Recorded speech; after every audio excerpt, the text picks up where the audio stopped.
నమస్కారం ఘంటారావానికి స్వాగతం. ముందుగా ప్రధానాంశాలు. విద్యా ఉద్యోగాల కోసం ప్రపంచమంతా ఆంధ్ర వైపు చూసేలా చేస్తా, అనుకున్నది సాధించే వరకు విశ్రమించబోనన్న చంద్రబాబు.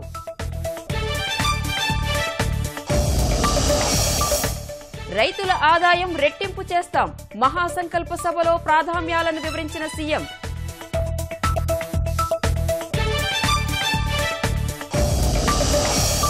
పోలవరం కాపర్ డ్యాం పనులకు సీఎం శంకుస్థాపన, శరవేగంగా నిర్మాణం సాగుతోందన్న చంద్రబాబు.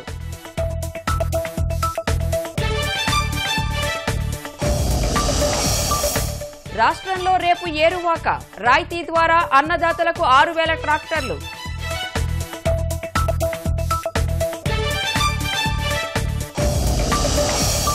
రైతుల మృతికి పోలీస్ కాల్పులే కారణం, ఎట్టకేలకు ఒప్పుకున్న మధ్యప్రదేశ్ ప్రభుత్వం.